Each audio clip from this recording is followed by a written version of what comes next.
So, kumusta mga boss? So, welcome back na naman sa panibagong video natin. So, for this video, pag-uusapan natin dito is regarding sa top load washing machine. So, pagpasensya nyo na, always laging matumal yung upload natin. Medyo busy na kasi ako sa trabaho ngayon. Especially bare months na po. So, pagpasensya nyo na po. So, bago ko po simulan ang ating discussion for these days, magpapakilala muna po ako. So, ako nga po pala si Ricky, isang build product specialist. So almost 10 years na po ako nagtatrabaho sa larangan ng pagbebenta ng appliances. Dito yung mga sinishare kong knowledge, idea, or review is based lang to sa aking experience sa aming product training na ginagawa sa aming kumpanya. Siyempre sa aking pag-research. At yun po iniipon ko at binabahagi ko sa YouTube para at least meron akong maitulong sa inyo.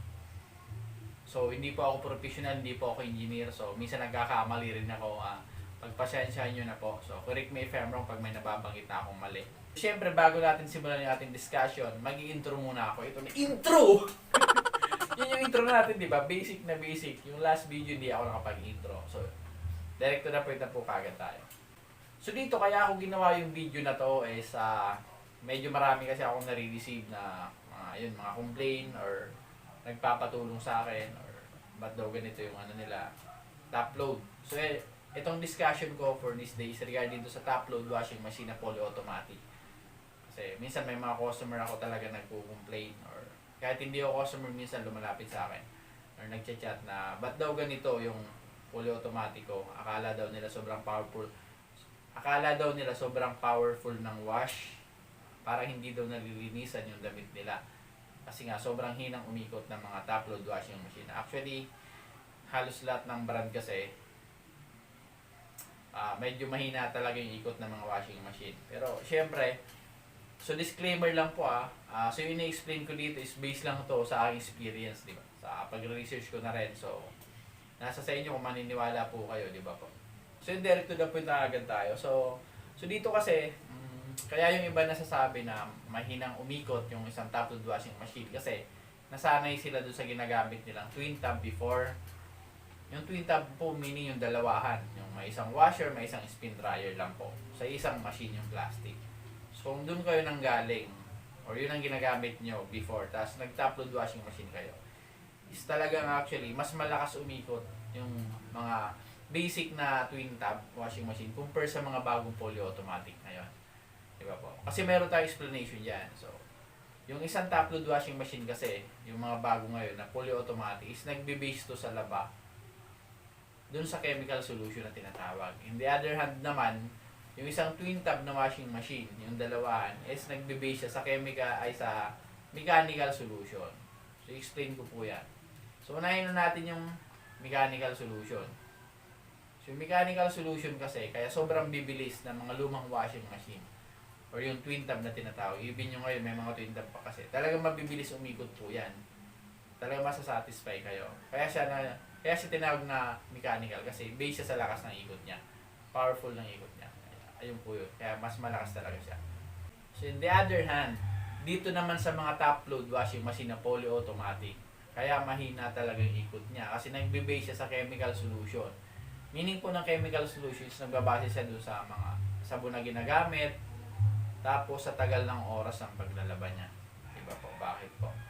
Kasi kung sa isang top load washing machine na fully automatic, sobrang lakas ng ikot niya para maglaba doon sa damit niyo. Tapos natatapos kasi yan.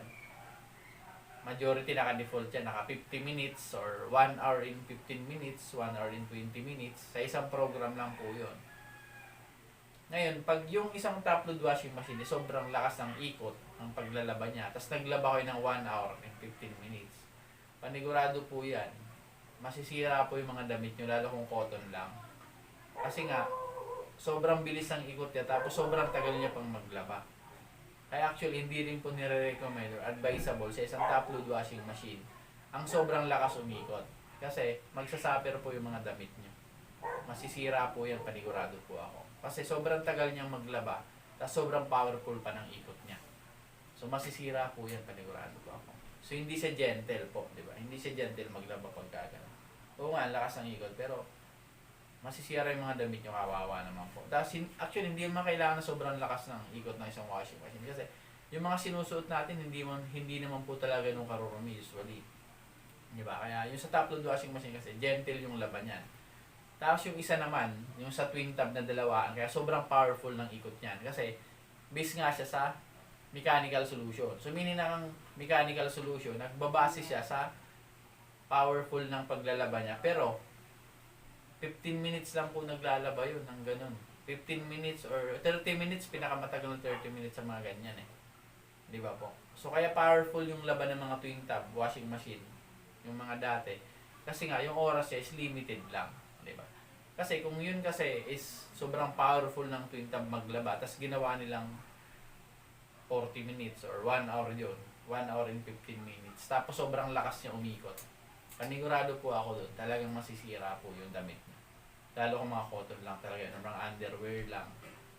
Yun po yun. Yun yung explanation doon po So yung mga doon sa mga consumer or sa mga customer na bumibili ng fully automatic, pag mag-search kayo or kasi hindi naman kasi actually lahat ng mga sales promos na-explain yung ganun. Na-explain. So hindi naman lahat pero mostly kasi yung iba tinatamad na rin mag-demo. Kaya yung iba, yung mga customer unsatisfied. Unsatisfied sila kasi hindi sila nasa satisfied sa fully automatic kasi nadi-disappoint sila kasi sobrang hina ng umikot, di ba? Pero actually, pag na-explain yan sa customer, may intindihan nila yon. May intindihan nila yon. So, yun po yung ano natin yan. So, pag bumili kayo ng mga washing machine na hindi ganun kalalakas yung ikot, huwag kayo ma-disappoint po kasi normal po yun actually. Normal po yun. Actually, maano yun? Malinis maglaba po yun.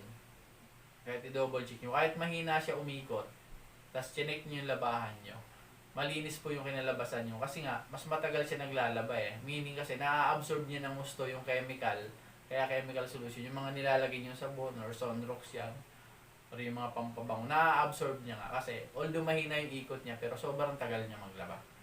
1 hour, 15 minutes, or 50 minutes. Sobrang tagal niya maglaba. Huwag kayong mag-alala kahit mahina yung ikot niya. At least yung damit nyo, mas matagal makupas or mas matagal lumuwang yung mga kwelyo kasi nga gentle lang maglaba yung mga top load washing machine.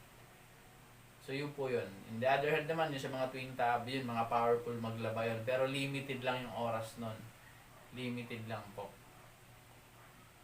So yun, explain ko yun kasi may mga customer talaga nagtatanong. So pagpasensya nyo na po. So yun lang sa video na to, sinaglit ko lang. So sana may natutunan po kayo kahit papano. So dun sa mga bagong nanood dyan, so huwag kalimutan mag-subscribe, hit the notification bell para lagi po kayong updated sa mga bagong video na aking ilalabas.